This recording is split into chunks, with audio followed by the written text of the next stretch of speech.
안녕하세요. 감염성형외과 원장 박건우입니다.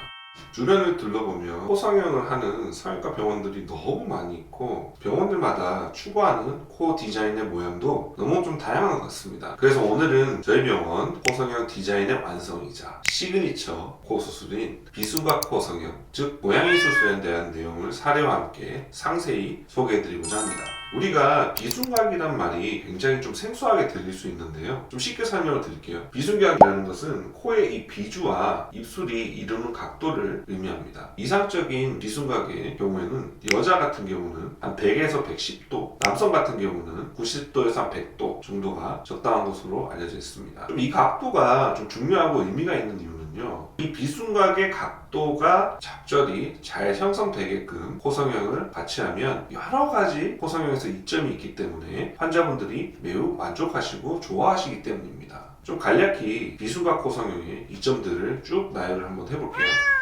첫째, 코끝을 높여야 하는 경우에 우리가 비순각 성형을 같이 하게 되면 이 코끝을 받쳐주는 지지하는 힘이 오랫동안 잘 유지가 되기 때문에 시간이 지나서 이 코끝이 내려오려고 하는 힘을 방해하는 그런 비순각 성형의 효과가 코끝이 떨어진다든지 코끝이 처진다든지 낮아진다든지 하는 그런 재발의 위험성을 줄이는 효과가 있습니다. 둘째로 인중이 길어서 인중 단축 같은 그런 수술들을 고민하시는 분들이 꽤 많이 있거든요. 근데 그런 분들한테 이 비순각 코성형을 하게 되면 비주랑 코의 뿌리 부분이 앞으로 당겨지고 비주가 좀 둥그러지면서 정면에서 봤을 때 코의 길이도 적당할 뿐만이 아니라 인중이 상대적으로 짧아 보이는 효과가 있어서 비순각 성형을 환자분들한테 해드리면 인중 단축을 하고 싶다고 하시는 그런 환자분들의 생각들이 좀 사라지는 것 같아요. 세 번째는 상대적으로 인중 부분이 들어가고 돌출입이 있으신 분들한테 비순각 성형을 하게 되면 이런 문제점들이 훨씬 덜해 보이는 그런 완화시키는 효과를 누릴 수가 있습니다. 네 번째로 이 콧구멍을 가리는 비공 내리기라고 하는 그런 수술과 콧볼 거상이라고 하는 콧볼의 위치를 위쪽으로 올리는 그런 수술들을 같이 복합적으로 할 수 있기 때문에 이 코끝의 주변부가 단순하게 비순각만 좋아지는 것이 아니고 전반적으로 굉장히 고급스러워 보이고 아름다워 보이는 그런 이미지들을 연출할 수 있기 때문에 본원에서는 수술하시는 모든 코 수술 환자들한테 이 비순각 코 성형을 꼭 시행하고 있습니다. 옛날에는 비순각 성형, 모양이 수술 이런 걸 할 때 실리콘이나 매드포와 같은 이물질을 입 안쪽으로 절개를 해서 삽입을 하는 그런 비순각 성형들을 많이 했었지만 실리콘이 튀어나온다든지 염증이 생긴다든지 이물질이 일으킬 수 있는 모든 부작용들이 발생을 할 수 있었기 때문에 본원에서는 이런 인공물질을 전혀 사용하지 않고 비중격 연골 또는 비중격 안쪽에 있는 비중격의 뼈, 늑연골 같은 이런 철저한 사람의 인체 조직만을 사용해서 비순각 성형을 수술하고 있는 점이 타원과의 가장 큰 차이점이라고 할 수 있겠습니다. 좀 사례들을 보면서 조금 더 구체적으로 설명을 해보겠습니다.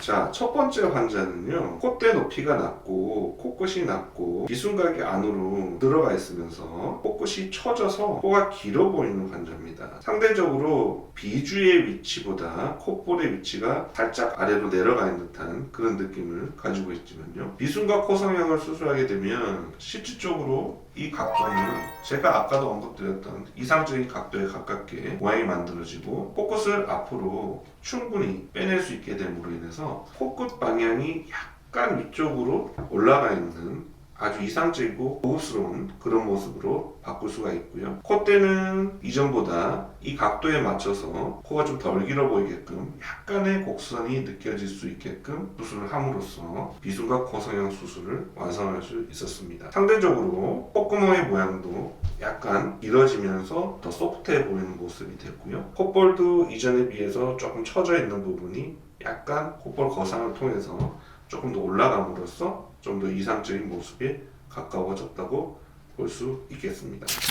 두 번째 사례입니다. 두 번째 사례를 보시면 콧대 높이는 어느 정도 있지만 콧대가 약간 울퉁불퉁하고 코끝이 처져 있으며 비순각 부분이 안으로 들어가 있어서 예각을 형성하고 있습니다. 비순각에 비해서 콧볼의 위치는 아래에 위치해 있으면서 콧구멍 연골이 작기 때문에 콧구멍이 이렇게 꺾여 있는 그런 모습을 보이고 있습니다. 이런 분에게 비순각 성형을 하게 되면요, 이와 같은 형태가 되는데요. 콧대 같은 경우는 콧대 높이가 어느 정도 있었기 때문에 실리콘을 쓰지 않고 아주 매끄러운 모습을 만들었으며, 비순각 같은 경우는 예각으로 안으로 꺾여 있었지만 이 부분에 우리가 고양이 수술을 적절히 해서 우리가 원하는 이상적인 각도를 만들 수 있었습니다. 그리고 콧볼의 위치가 상대적으로 비순각에 비해서 위쪽에 올라가 있거나 평행하게 할 수 있게끔 콧볼 거상을 같이 했고요. 코끝도 처져 있는 코끝을 위쪽으로 약간 올라가 보이게끔 앞으로 전진하면서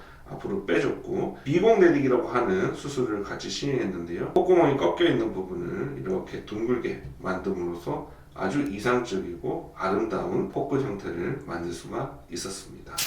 자, 세 번째 사례입니다. 이분 같은 경우는 짧은 코로 코가 상대적으로 낮고 들려있고, 비주의 모양을 보게 되면 비주가 굉장히 평평합니다. 비주의 시작도 안으로 좀 들어가 있으면서 상대적으로 입술은 나와 보이는 돌출입 형태를 보여주고 있습니다. 이분은 실질적으로 코끝이 낮고 코가 들려있기 때문에 콧볼의 위치가 코끝보다 상대적으로 낮을 수밖에 없습니다. 자, 이런 경우에도 비순각 코 성형이 유용한데요. 우리가 코를 연장하면서 일반적으로 이 비주 부분만 밑으로 끄집어내서는 짧은 코 연장에 전혀 도움이 되지 않고요. 상대적으로 이 비순각의 뿌리 지점을 앞으로 빼주면서 돌출입을 교정을 하는 것이 굉장히 효과적이었고, 콧볼을 어느 정도 축소하면서 올려주게 되면 상대적으로 코가 들려 보이는 짧은 코가 훨씬 더 개선되는 것을 관찰할 수 있습니다. 그래서 실질적으로 이런 짧은 코 환자에게서도 코끝을 충분히 연장을 하면서 앞으로 빼내고 비순각의 각도를 아름답게 만들어주는 것만으로도 코가 굉장히 아름다워 보일 수 있고 짧은 코가 적절히 교정시킬 수 있는 아주 유용한 수술 방법이 될 수 있겠습니다. 지금까지 제가 설명드린 비순각 코 성형이 도움이 되셨나요? 제 설명이 도움이 되셨다면 좋아요, 구독 꼭 눌러주시고 언제든지 편하게 문의해 주시면 고맙겠습니다. 감사합니다.